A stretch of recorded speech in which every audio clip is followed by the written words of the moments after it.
Students, तो video जो है नहीं बन पाई इधर। तो हम लोग जो है पढ़ रहे हैं अरिथमेटिक प्रोग्रेशन यानी समांतर श्रेणी, और ये समांतर श्रेणी का 5.3 यानी 5.3 वाला एक्सरसाइज है।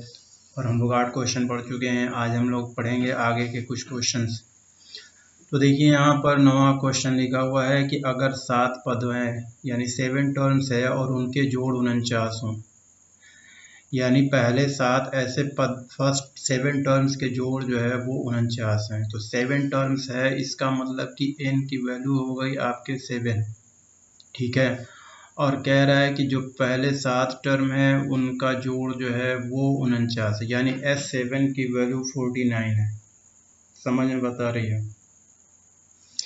फिर कह रहा है कि फिर अगले 17 टर्म्स यानी कि n की वैल्यू अगर 7 है तो अगले यानी 1 से लगाए फिर 17 पदों तक का, यानी 17 पदों का मतलब हो गया कि S17 की वैल्यू कह रहा है कि 289 है।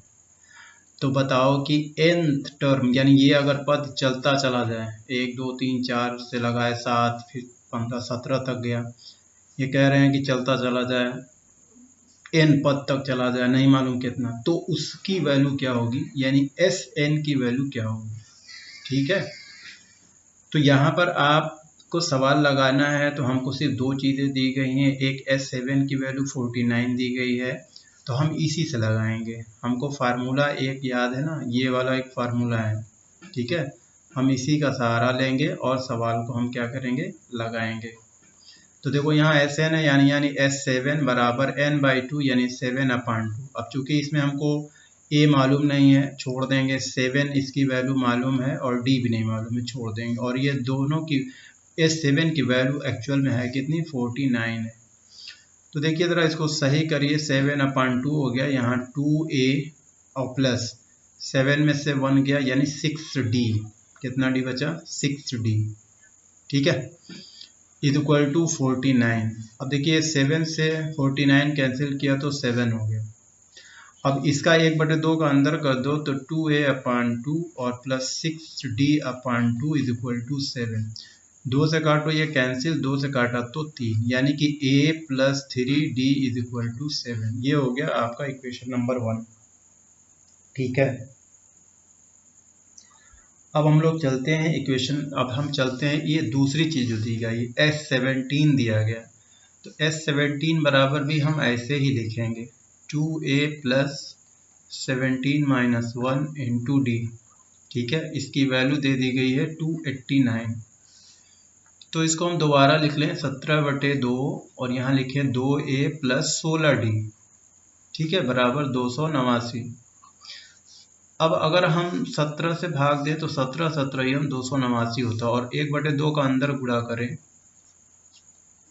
तो ये हमारा होता है 2 से काटा यानी a और plus 8d, a plus 8d की वैल्यू 17। ये हो गया इक्वेशन नंबर 2 और ये हो गया इक्वेशन नंबर 1।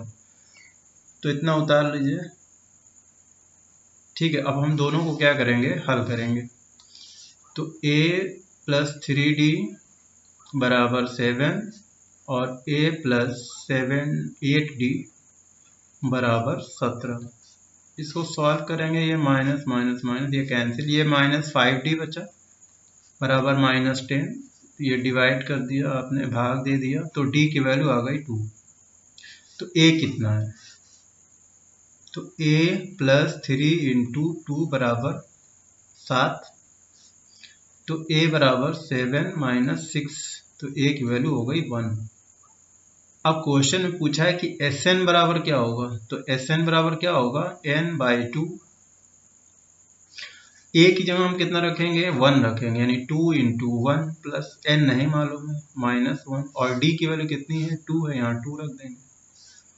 तो अब क्या करेंगे, एक बार और लिखते हैं n/2, यहाँ बचा 2, यहाँ बचा कितना 2 प्लस 2 का मल्टीप्लाई किया तो 2n माइनस 2 बचा। ये देखिए ये कैंसिल हो गया, n का अंदर मल्टीप्लाई किया तो 2n² अपान 2 और 2 2 से कैंसिल हो गया। मतलब ये हुआ कि एस एन की वैल्यू आ गई एन स्क्वायर। ठीक है, क्या आ गई? एन स्क्वायर आ गई। तो ये आपका आंसर हो गया, यानी कि एन पदों का योग कितना होगा? एन स्क्वायर होगा। ठीक है, उतार लीजिए। चलिए नेक्स्ट क्वेश्चन पे चलते हैं। 10वां लिखा है कि बताइए कि A1 A2 से लगाए AN तक एक पद में है, यानी एक AP में है, समांतर श्रेणी में है। तो तब समांतर श्रेणी में है जब AN की वैल्यू 3 + 4n है और AN की वैल्यू 9 + 5n। तो कह रहा है कि अगर ऐसा है तो फिर जो पहला 15 पार्ट है ना, पहला 15 टर्म्स है, जो पद है, उसका जोड़ कितना होगा, यानी सम ऑफ द फर्स्ट 15 टर्म्स कितना होगा। तो पहला ये है कि अगर an बराबर 3 + 4n है, ठीक है, तो क्या ये पद में है कि नहीं है। तो हम यहाँ पर हम n की वैल्यू फाइंड कर ले। मान लिया n की वैल्यू 1, अगर हम n की वैल्यू 1 रखते हैं तो ये a1 बराबर हो जाएगा 3 + 4 यानी कि 7। तो a1 की वैल्यू हो जाएगी। अगर फिर यदि लिखें, चाहे इंग्लिश में चाहे हिंदी में, इंग्लिश में इफ लिखें चाहे यदि n की वैल्यू हम 2 रखें तो फिर a2 की वैल्यू हो जाएगी 3 + 4 × 2 बराबर 3 + 8 बराबर 11 हो जाएगी। समझ में बता रही है। तो एक और रख लीजिए, यदि n बराबर 3 रख लें तो फिर a3 बराबर हो जाएगा 3 + 4 × 3 बराबर कितना? 3 + 12 बराबर 15। अब अगर हम d देखें तो 7 × 4 = 11, 4 = 15, यानी कि ये एक AP में है। यानी कि d अगर देखा जाए तो a3 - a2 जो है वो a2 - a1 के बराबर है। मतलब कितना है? 4। समझ में बता रही, इसलिए ये AP में है। अतः an बराबर 3 + 4n AP में है। ठीक है, अरिथमेटिक प्रोग्रेशन में है। तो जब अरिथमेटिक प्रोग्रेशन में है तो कह रहा है कि प्रथम 15 पद ज्ञात कीजिए। तो प्रथम 15 पद ज्ञात करना है तो S15 बराबर क्या हो जाएगा? 15/2।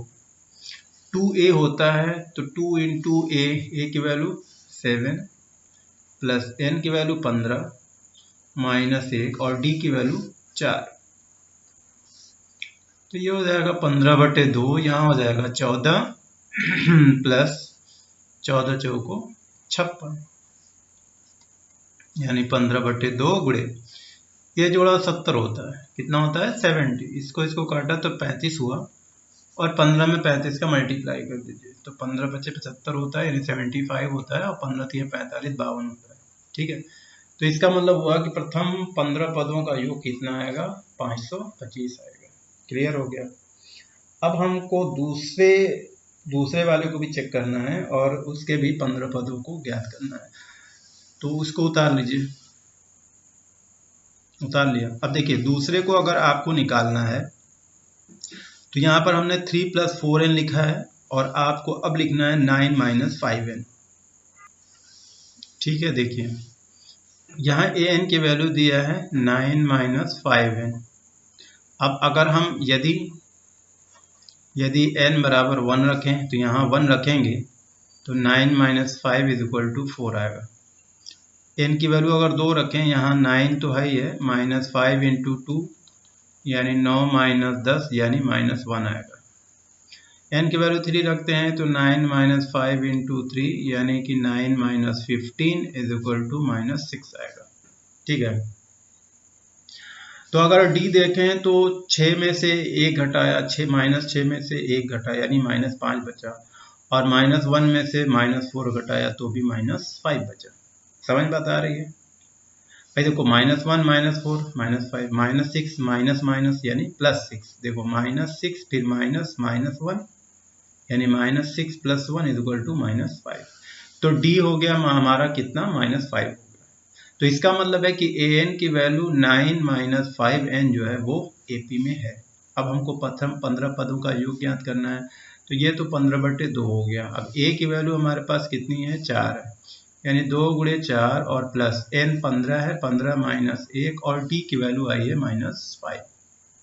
-5। ठीक है, तो ये हो गया 15/2 यानी 15/2, 4 2 8 प्लस, देखो ये बच्चा बच्चों कितना 14, 14 बच्चे होता है 70। अच्छा ये है माइनस, यानी प्लस की जगह क्या हो जाएगा -70। चलो हिंदी में लिख देते हैं, यानी कुल मिला के 15/2 मल्टीप्लाई, यहाँ पर ये 8 घटा दिया तो 62 बचता है, यानी -62 बचता है। 2 से इसको डिवाइड करेंगे तो -31 होता है, और 15 से मल्टीप्लाई करेंगे तो 15 का में 15 दिए 45 और 1 46 होता है, यानी -465 होता है। क्लियर? तो सवाल को उतार लीजिए, बहुत ही आसान सा क्वेश्चन था, उतार दीजिए। अब चलिए हम लोग चलते हैं नेक्स्ट क्वेश्चन पे, और इसको बहुत ज़रूरी है समझना, थोड़ा सा ये समझ में आएगा, लेकिन आप थोड़ा सा इस सवाल को समझे। कह रहा है कि अगर फर्स्ट n टर्म हो, यानी कि कोई टर्म लिख दिया होगा 1 2 3 4 5 6 7 8 है, चाहे 2 4 6 नहीं मालूम है, लेकिन वो इस शक्ल में 4n माइनस n स्क्वायर की शक्ल में है, यानी कि जो टर्म है वो 4n माइनस n स्क्वायर की शक्ल में है। ठीक है, मतलब क्या हुआ कि अगर हम यहाँ पर बारी बारी से, अगर हम यहाँ पर यदि n की वैल्यू 1 ले लें, 2 ले लें, 3 ले लें, 4 ले लें, तो यहाँ पर हम एक वैल्यू रख कर देख रहे हैं। देखिए 1 अगर रखेंगे तो 4, तो यहाँ हो जाएगा 4 - 1 बराबर 3। 2 रखेंगे तो ये हो जाएगा 8 - 4 बराबर 4। 3 रखेंगे तो 12 - 9 बराबर 3। ठीक है, ये सम है, पदों की संख्या, n टर्म ऑफ NAP है, यानी ये पदों की योग है, योग। समझ में बता रही? तो अगर हम S1 मान लें, what is the sum of the first two term, तब दो पदों का योग क्या होगा। अब जरा इसको इस तरीके से समझिए कि मान लीजिए कि हम, जैसे मान लीजिए कि हम एक पद लिख रहे हैं, जैसे ये देखिए 2 है, 4 है, 6 है, 8 है और 10, ये मान लो एक AP है। ठीक, ये 5 पदों का एक AP है।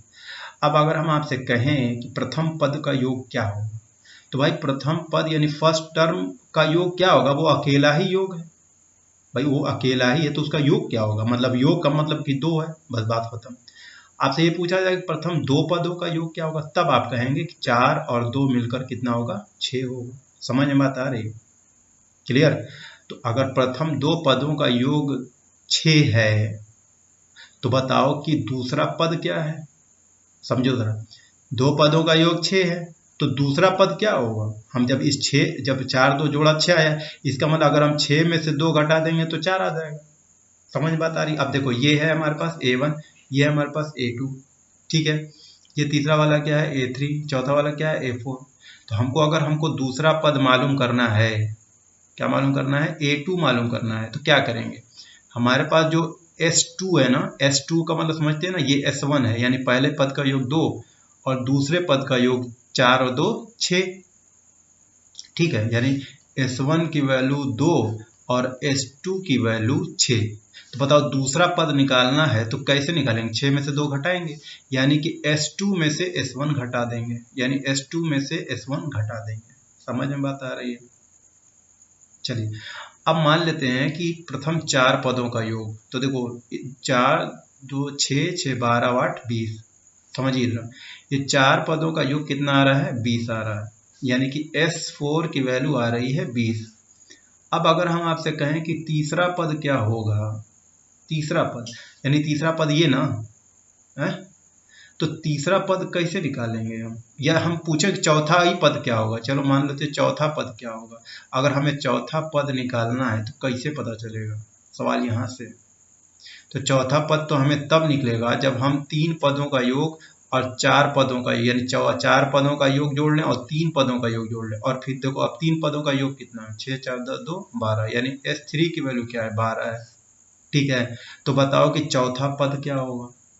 तो चौथा पद निकालना है, इसका मतलब कि A4 निकालना है, यानी चौथा पद का मतलब कि S4 में से S3 घटा दे। अब देखिए 20 में से 12 घटाइए, कितना बचा, 8 बचा कि नहीं बचा, चौथे नंबर पर आया कि नहीं, 20 - 12 बराबर 8। तो इसका मतलब इससे हमको ये रिजल्ट मिलता है कि अगर हमको AN निकालना है तो हमें SN में से SN - 1 घटाना पड़ेगा। यहाँ तक बात समझ में आ रही है कि नहीं आ रही है? आ रही होगी ना। देखो फिर समझो, A2 निकालना है तो हमने दो पदों के योग में से पहले पद का योग घटा दिया तो A2 मिल गया, यानी कि 4 और 2 6 में से पहला पद निकाल दिया तो हमें दूसरा पद मालूम हो गया। अगर हमको इसी तरीके से चौथा निकालना है तो हम 4 पदों का योग और फिर 3 पदों का योग, यानी 4 पद और 3 पद घटा देंगे तो हमें ये मालूम हो जाएगा कि चौथे नंबर पर कौन है। तो यानी A4 की वैल्यू S4 में से S3 घटा देंगे। समझ में आता है। अब मान लो कि अगर हम ये कहें कि इसी क्रम में 9वें पद का योग क्या होगा, 9वां, तो 9वें का मतलब ही हो गया कि हम S9 में से S8 को क्या करेंगे, घटा देंगे तो हमारा 9वां पद हो जाएगा। समझ में बात आ रही है। तो सिमिलरली AN अगर Nवां पद निकालना है तो इसका मतलब है कि SN में से हम SN-1 को क्या करें, घटा। समझ में बात आ गई। तो ये बहुत आसान है, यानी कि यही आपका फार्मूला है। ये भी याद रखिएगा कि अगर सम दिया रहे और आपको पद मालूम करना रहे तो आप पद में क्या करेंगे कि जिस पद को मालूम करना रहे तो उस पद का योग और उससे ठीक एक पहले वाले पद का योग घटा दीजिए।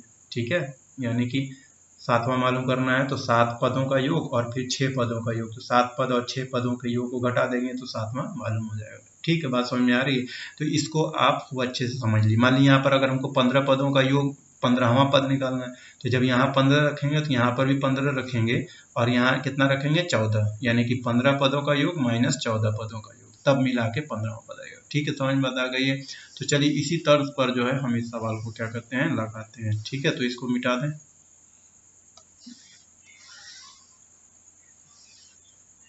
ठीक है, इसको मैंने मिटा दिया। अब देखिए यहाँ पर हमको सवाल लगाएंगे कैसे। तो हमारा 4n माइनस एन स्क्वायर दिया हुआ है और कह रहा है कि अगर मान ले, हमने भी ऐसे ही लिख लिया कि अगर n की वैल्यू 1 ले लें, 2 ले लें, 3 ले लें तो फिर ये सवाल को कैसे लगाएंगे। ठीक है, बात समझ में आ रही है। तो क्वेश्चन में कह रहा है ना कि sum of the first two term मालूम करो, प्रथम दो पदों का योग मालूम। तो पहले देखो S1 लिख लेते हैं।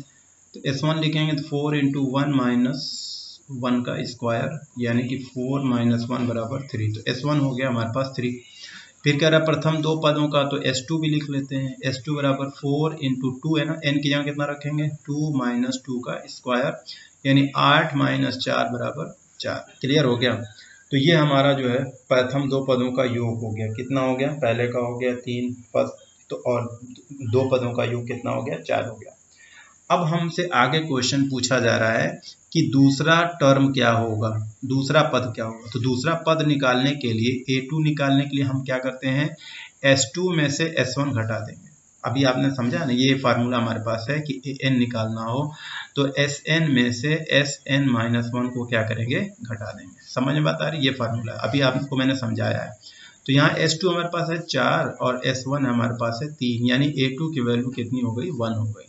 तो इस तरीके से दूसरा पद कितना हो गया, 1 हो गया। अब हमसे कह रहा है कि तीसरा पद ज्ञात करो, यानी कि A3 निकालो कि A3 क्या होगा, और फिर कह रहा है 10वां भी मालूम करो, यानी कि वो कह रहा है कि A 10वां भी मालूम करो। ठीक है, और फिर कह रहा है कि nth पद भी निकालो, यानी AN भी निकालो।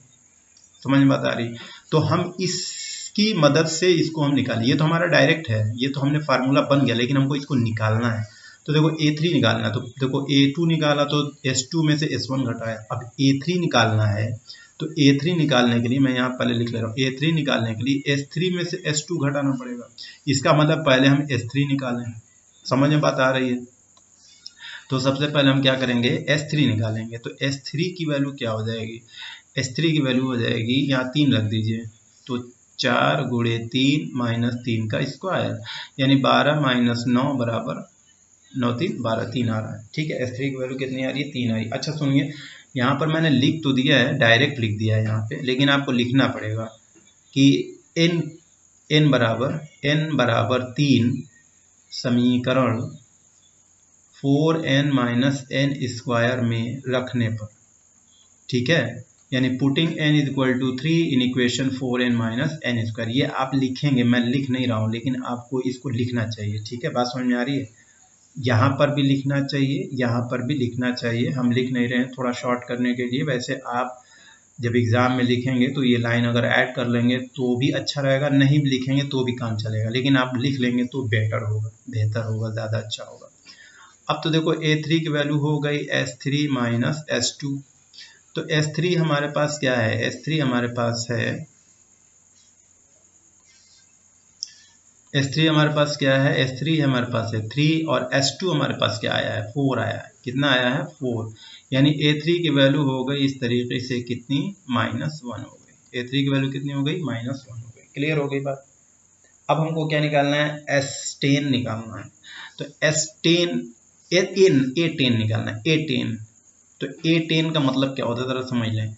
A10 का मतलब होता है कि S10 में से S9 निकालें। तो पहले S10 और S9 तो मालूम करें, ठीक है ना।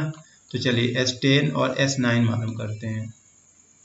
तो S10 का क्या मतलब है कि ये फार्मूला है 4n - n², यानी 4 इंटू 10 है ना, 10 माइनस 10 का स्क्वायर, ठीक है।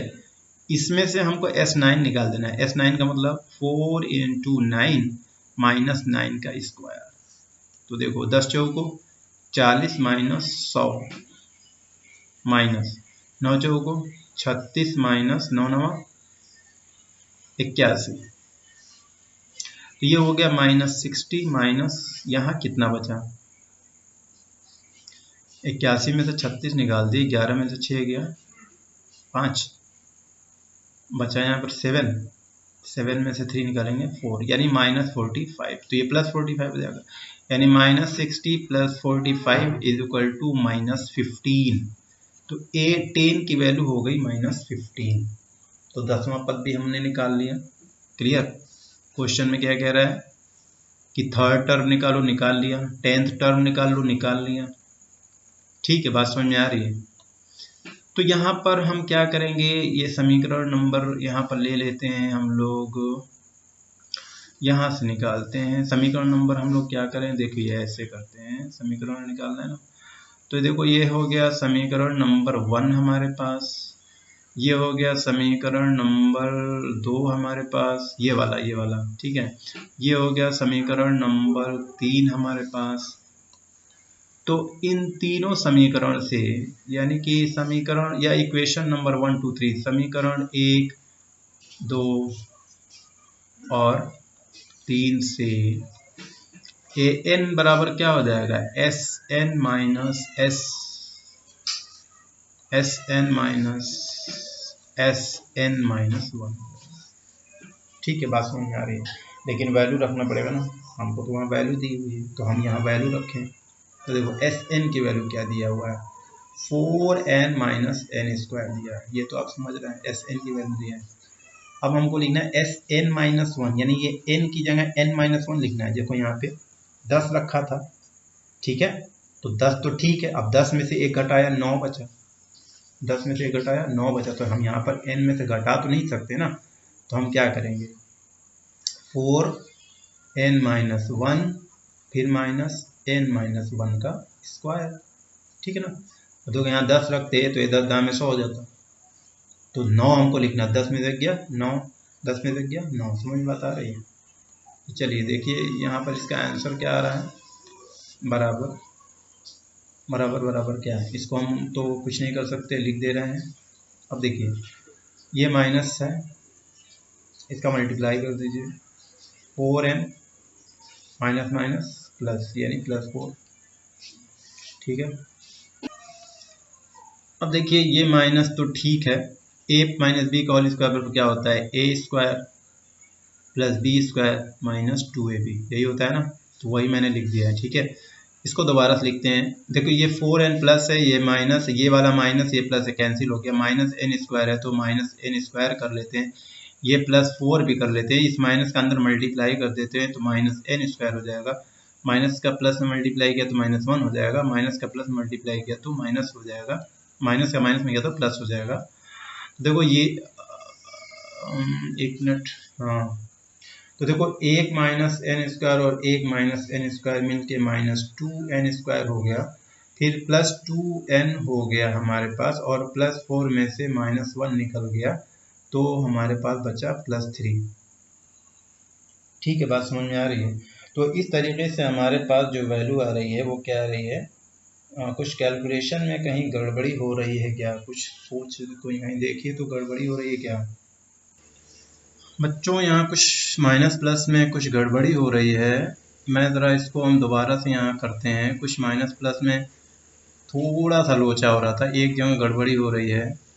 तो देखिए मैं इसको दोबारा से लगाता हूँ, इसको ही मैं रहने देता हूँ 4n माइनस एन स्क्वायर, ठीक है, ये भी माइनस बाहर ही रहने देते हैं। अब देखिए इसका अंदर मल्टीप्लाई करेंगे तो 4n माइनस 4 हो जाएगा, क्लियर, और ये माइनस रहने देते हैं और अंदर मल्टीप्लाई कर देते हैं, तो A square plus B square minus 2ab, clear, यहाँ तक समझ में आता रही है ना। अभी दोबारा लिखते हैं इसको, है 4n माइनस एन स्क्वायर, देखिए ये भी माइनस अभी बाहर ही रहने देते हैं, यहाँ हो जाएगा 4n माइनस 4, माइनस का अंदर मल्टीप्लाई करेंगे तो minus n square minus 1 plus 2n हो जाएगा, ठीक है, बात समझ में आ रही है। अब देखिए इसको एक बार और लिखते हैं 4n माइनस एन स्क्वायर, ठीक, ये माइनस को अभी एक बार रहने देते हैं। देखिए 4n और 2n मिल के कितना n होता है, 6n होता है, माइनस 4 और माइनस 1 मिल के माइनस 5 होता है और माइनस एन स्क्वायर होता है, ठीक है। अब ये माइनस का अंदर मल्टीप्लाई कर दीजिए तो 4n माइनस एन स्क्वायर, इसका अंदर मल्टीप्लाई कर दिए तो minus 6n minus minus plus 5 और minus minus plus n square, ठीक है। अब देखिए ये एन स्क्वायर, ये एन स्क्वायर से घट गया और 4n में से 2n गया, माइनस 2n बचा, 6n है ना, यानी कुल मिला जुला के 5 माइनस 2n बचा, कितना बचा, 5 माइनस 2n, ये हमारा रिजल्ट हुआ an, यानी कि an की वैल्यू आ गई 5 माइनस 2n, ठीक है, बात समझ में आ रही है। तो इस तरीके से an जो होगा वो अगर आपको निकालना है तो ये डायरेक्ट फार्मूला अब आपको क्या करना पड़ेगा, याद कर लेना पड़ेगा, ठीक है। तो ये क्वेश्चन आप पूरा क्या करें, उतार जाए, थोड़ा सा वहाँ पे माइनस प्लस का गड़बड़ था, इसीलिए मैंने थोड़ा सा यहाँ कैलकुलेशन किया है ना, तो समझ में आया कि हाँ कुछ गड़बड़ है यहाँ पे, तो ये कुछ गड़बड़ था, इसीलिए मैंने जो है इसको थोड़ा सा यहाँ पर क्या किया, पहले एक जगह माइनस का गड़बड़ हो रहा था, ठीक है ना। चलिए इसको उतार लीजिए, अब चलते हैं नेक्स्ट सवाल के ऊपर। देखिए नेक्स्ट क्वेश्चन ये है कि हमको पहले 40 धनात्मक गुणांक पूर्णांक धनात्मक पूर्णांक यानी पॉजिटिव इंटेजर्स जो 6 से भाग दे दिए जाएं उनका जोड़ निकालना है। मतलब क्या हुआ कि अगर हम 12 नंबर क्वेश्चन बात करें, अकॉर्डिंग टू क्वेश्चन यानी प्रश्नानुसार, अगर पहला नंबर 6 है, 6 से भाग देना है ना, तो 6 हो गया, 12 हो गया, 18 हो गया, ये सब 6 से भाग है। तो ऐसे ऐसे 40 पॉजिटिव इंटीजर, यानी 40 का मतलब कि ऐसे का चलता चला जाएगा तो आखिर में 4 छक्के 24 आ जाएगा ना, 240 आ जाएगा, समझ में बात आ रही। तो इतना इन सब का योग क्या होगा, यानी कुल मिला जुला के आपसे पूछ रहा है कि S40 मालूम करना है, जबकि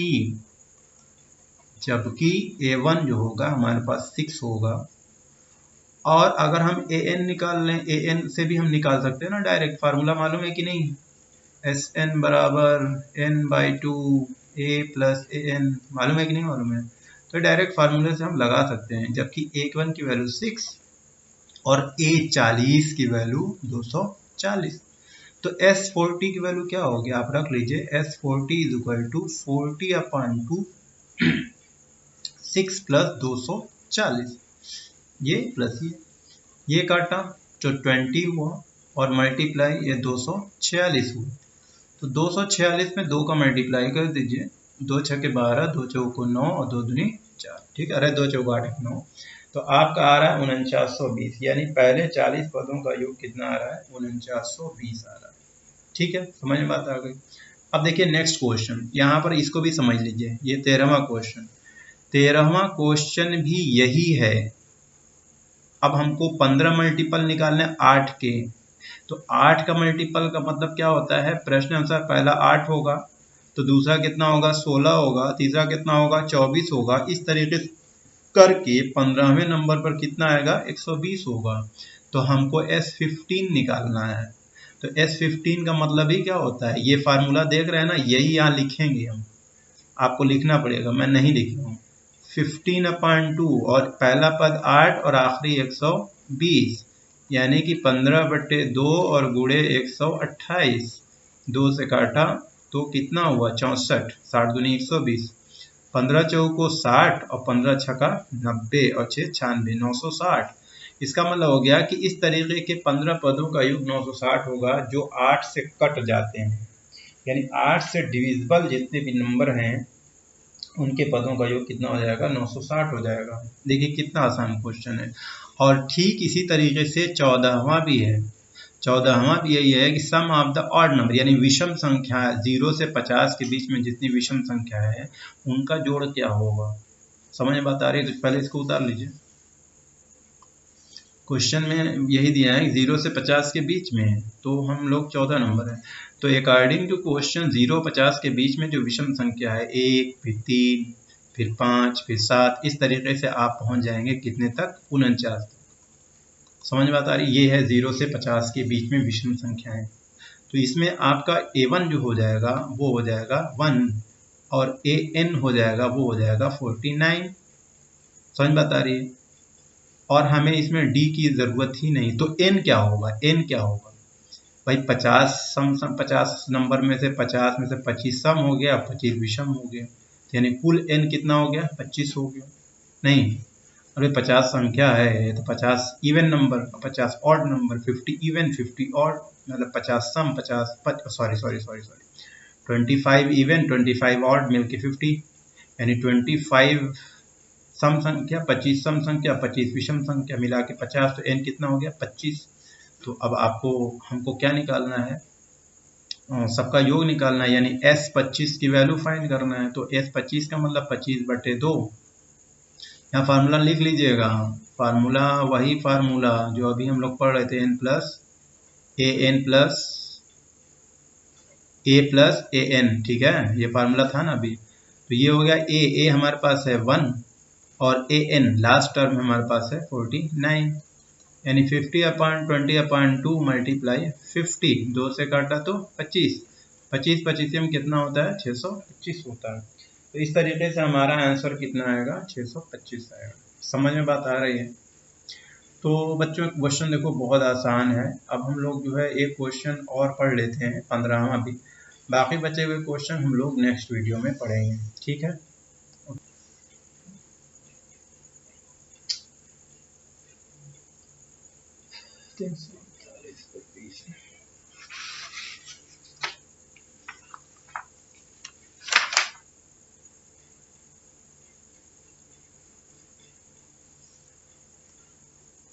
सॉरी, हाँ ये देखिए नेक्स्ट क्वेश्चन है।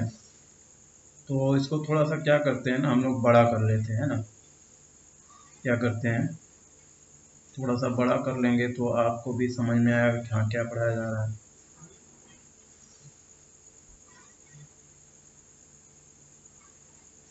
ठीक है, देखिए इसमें लिखा है कि एक contract on construction job specify a penalty for delay of completion beyond a certain date as follow. 200 रुपया अगर देर होता है तो पर डे के हिसाब से 250 रुपया जो है वो पेनल्टी, यानी 50 रुपये की पेनल्टी मानी जाएगी। देखो पहले दिन 200 रुपया, फिर अगले दिन 250 हो गया, फिर अगले दिन 300 रुपये हो गया। इसका मतलब है कि जो पेनल्टी है, यानी जो पैसा, उसको पेनल्टी को क्या कहते हैं हिंदी में, मतलब उसको अभी हिंदी में देख लीजिएगा। मतलब जैसे कोई पनिशमेंट की जाती है तो उसमें पेनल्टी लगती है कि भाई आपने जो है, मैं क्या बताऊं हिंदी, चलिए छोड़िए हिंदी छोड़िए। तो पेनल्टी जो है वो सब जानते हैं पेनल्टी कितने रुपये लगता है। तो 50 रुपये जो है वो पेनल्टी रेशियो बढ़ रहा है, इसका मतलब डी जो हो जाएगा वो हमारा कितना हो जाएगा, 50 रुपये हो जाएगा। तो यानी कि A1 की वैल्यू हमारे पास है 200 रुपये, ठीक है, और जो A2 है वो हमारे पास है 250 रुपये, और A3 जो है वो है हमारे पास 300 रुपये। यानी पर डे के हिसाब से अगर डी देखा जाए तो 50 रुपये क्या हो रहा है, लगातार जो है पेनल्टी भरी जा रही है 50 रुपये, ठीक है। तो बच्चों तो डी हो गया 50 रुपये। देखिए यहाँ पर मतलब वही है कि एक जॉब कंस्ट्रक्टर था, उसने ये कहा कि अगर काम वक्त से पहले यानी वक्त के बाद देर से अगर ख़त्म होता है तो फिर आपको जुर्माना देना पड़ेगा, ठीक है। दंड हिंदी में बोलते हैं दंड भुगतना पड़ेगा, ठीक है ना। यानी कि पहले दिन अगर गलती होती है तो 200 रुपया तो है, लेकिन पर डे 50 रुपये का दंड भुगतना पड़ेगा, यानी कि अगले दिन 250 फिर 300 रुपये। तो अगर ऐसा ही रहा और काम 1 महीना लेट हो गया तो बताओ कितना वर्कर को दंड भुगतना पड़ेगा, मतलब कितनी पेनाल्टी देनी पड़ेगी। यानी कि हमको निकालना है S30, यानी कि n की वैल्यू दे रहा है कि 30, तो S30 की वैल्यू क्या हो जाएगी, फार्मूला आपको मालूम है, हम फार्मूला लिख दें या लिख लेंगे, चलिए हम फार्मूला नहीं लिखते हैं, आप लिख लीजिएगा। यहाँ हो जाएगा 2a, ए मतलब 200 और प्लस n-1 यानी 30 माइनस 1 और d कितना है 50 रुपये। ठीक है, ये मैं डायरेक्ट लिख दे रहा हूँ, आपको लिख लेना चाहिए सब कुछ, a1 क्या है, a2 क्या है, d क्या है, ये सब कुछ मैंने लिख दिया है। वैसे यहाँ पर फार्मूला आप लिख लीजिएगा। तो ये 2 से कट किया तो कितना हो गया 15, अंदर आया 400 और प्लस 29 का 50 में मल्टीप्लाई कर दीजिए, 29 मल्टीप्लाई बाई 50। अब देखिए कितना हो गया 15, अंदर ये 400 और प्लस 29 है और ये 50 है, तो 5 नवा 45, 5 दूनी 14, ठीक है 1450, यानी 15 का हम मल्टीप्लाई कर देंगे 1850 में और हमारा आंसर आ जाएगा, कितना आ जाएगा 27,750 आ जाएगा। ठीक है, इतना रुपए का पेनाल्टी यानी दंड भरना पड़ेगा। ठीक है, डिले पेनाल्टी कितना भरना पड़ेगा, कितना भरना पड़ेगा 27,750। देखिए भाई, आप भी थोड़ा हिंदी इंग्लिश का थोड़ा मैटर समझ लीजिए, मैं कभी कभी गड़बड़ा जाता हूँ, थोड़ा सा मतलब इजी इंग्लिश होती है फिर भी थोड़ा हिंदी उसकी मतलब नहीं आ पाती है, क्योंकि इंग्लिश वर्ड जानते जानते थोड़ा हिंदी गड़बड़ा जाती है ना। तो आप इससे मत कंफर्म होइएगा कि हमको हिंदी नहीं आती, इंग्लिश नहीं आती, ऐसा कुछ नहीं है, कभी कभी वक्त जो है वो गड़बड़ा जाता है। चलिए हम लोग जो है एक सवाल और पढ़ लेते हैं, 16वां नंबर, बाकी ये क्वेश्चन हम लोग फिर नेक्स्ट वीडियो में पढ़ेंगे। तो क्वेश्चन देखिए, ये लिखा हुआ है कि ए सम ऑफ 700 यानी 700 रुपये है, कितने रुपए है 700, यानी कि कुछ पद होगा, कुल मिला के 700 रुपये हैं। ठीक है ना, 700 रुपीज़ है, इसको हमको 7 कैश प्राइस बांटना है, यानी ये 7 हो गया, 7 की वैल्यू 7 यानी 7 कैश प्राइस बांटना है, 7 लोगों में बांटना है, यानी कि n की वैल्यू कुल मिला के कितनी हो गई 7 हो गई। ठीक है, बात समझ आ रही, और 700 रुपये हो गए, 7 लोगों में बांटना है। आगे कह रहा है कि वो भी किस में बांटना है, एक स्कूल में कोई फंक्शन वगैरह हो रहा है, एकेडमिक परफॉर्मेंस पर दिया जा रहा है, यानी कि सालाना पर आपने जो भी उपलब्धि हासिल किया उस पर दिया जा रहा है, और कह रहा है कि ईच प्राइज, लेकिन प्राइज ये है ना कि जो पहला आदमी है वो सबसे ज़्यादा पैसा पाएगा, और जो दूसरा होगा वो पहले वाले से 20 कम पाएगा, और फिर जो अगला वाला होगा वो फिर पहले वाले से 20 कम पाएगा। ज़रा समझिए, पहला वाला जो है A रुपये अगर पाएगा तो जो दूसरा वाला है वो पहले वाले से 20 कम पाएगा, यानी कि पहले वाले से 20 कम पाएगा। समझ में बात आ गई, यानी A1 अगर A पाता है तो A2 जो है A में से 20 कम पाएगा, तो A3 क्या होगा, A3 जो होगा A2 में से 20 कम पाएगा, यानी A से 40 कम पाएगा। समझ में बात आ रही है, तो उस हिसाब से D कितना हो गया, D हो गया 20 रुपये, D कितना हो गया 20 रुपये। ठीक, समझ में बात आ रही है। अब हमको क्या करना है, डी कैसे 20 रुपये हुआ, 20 ही रुपये हुआ ना, 20 रुपये हुआ 20, ठीक है भाई, ये 20 फिर 20, हाँ 20 रुपये हुआ, तो डी की वैल्यू कितनी हो गई 20 रुपये हो गई। और क्या कह रहा है, फाइंड द वैल्यू ऑफ, मतलब इसकी वैल्यू फाइंड करो, फिर इसकी वैल्यू फाइंड करो, इसकी वैल्यू, यानी 7 लोगों की पैसा निकालो, 7 लोगों को कितना कितना रुपया मिला। तो चलिए हम निकालते हैं, S7 की वैल्यू हो जाएगी n/2, यहाँ पर n लिख लेते हैं, फार्मूला आपको तो मालूम ही है यार, बहरहाल हम फार्मूला लिख लेते हैं, लेकिन फार्मूला आपको लिखना चाहिए। यहाँ हो जाएगा S7 = 7/2, 2 × a की जगह तो हम क्या लिखें, a की जगह तो a ही लिखें भाई, a कितना है a है, तो इसलिए a की जगह a लिखें, और प्लस 7 की जगह n की जगह 7 लिखें, -1 लिखें, d की वैल्यू 20 लिखें, और कुल की वैल्यू कितनी है 700 रुपये है, तो यहाँ 7 से इसको काटा तो 100 हो गया, 2 का इधर गुणा कर दिया तो 200 हो गया, यहाँ हो गया 2a, और यहाँ 20 छका 120 बराबर कितना 200, यही सही से क्रॉस मल्टीप्लाई हुआ, 20 उधर चला गया तो 200 में से 120 निकल गया, तो कितना बचा 80/2 यानी कितना रुपए 40। ठीक है, तो A1 की वैल्यू हो गई आपकी, ये तो A की वैल्यू आ गई 160 रुपए। ठीक, बात समझ में आ रही है। अब A का मतलब प्रथम पद 160, अरे सॉरी यार, सॉरी बच्चों कुछ गड़बड़ हो रही है क्या यार, कुछ गड़बड़ हो रही है क्या, गुणा भाग में कुछ गड़बड़ हो रहा है, मल्टीप्लाई में कुछ गड़बड़ हो रहा है, क्या हो रहा है बच्चों, यहाँ कुछ डी गड़बड़ा रहा है, क्योंकि यहाँ पर अगर हम करें तो ये A की वैल्यू 40 जो है ना वो गड़बड़ हो रही है। यहाँ पर हम लोग D निकालें तो देखो D की वैल्यू क्या होगी, A2 माइनस A1 होगी, तो A2 की वैल्यू है A माइनस 20 और उसमें से A1 की वैल्यू है A, तो अगर हम ये घटाएं तो A में से A घट गया, माइनस 20 बचा, यानी कि ये माइनस होगा, तो जब यहाँ माइनस होगा तो ये भी माइनस होगा, जब ये माइनस होगा तो ये भी कितना होगा, माइनस होगा। असल में देर रात हो गई है और मैथ इसीलिए गड़बड़ा जाता है ना, क्लास रहता तो आप लोग टोक देते, सर देखिए वहाँ गड़बड़ हो रहा है कि नहीं, अभी क्लास तो है नहीं इसीलिए यहाँ पर गड़बड़ हो रही है। ये जुड़ जाएगा फिर, तो जब जुड़ जाएगा तो ये कितना हो जाएगा, ये हो जाएगा 320 और अपान 2, इसको काटेंगे तो 160 आ जाएगा, यानी कि A1 की वैल्यू हो गई 160 रुपीज़, तो A2 की वैल्यू कितनी हो गई, 20 रुपये घटा दीजिए 140 रुपये, A3 की वैल्यू कितनी हो गई 120 रुपये, कितनी हो गई 120, कितनी हो गई 120, A4 की वैल्यू कितनी हो गई 100 हो गई, A5 की वैल्यू कितनी हो गई, A5 की वैल्यू कितनी हो गई 80 हो गई, और A6 की वैल्यू कितनी हो गई 60 हो गई, और A7 की वैल्यू कितनी हो गई 40 हो गई। तो ये सारे लोगों को पैसा मिला, ठीक है, 40, 60, 80, 100, 120, 140, 160, तो ये हो गया प्रथम सात लोगों को ये कैश प्राइस मिल गई। सवाल जो है सब उतार जाइए, खूब मेहनत से पढ़ते रहिए, और जो बचे कुछ क्वेश्चन है अगले 2 वीडियो में वो पूरे होंगे, और कुछ इम्पोर्टेंट सवाल भी हम आपको और अलग से देंगे यानी पढ़ाएंगे।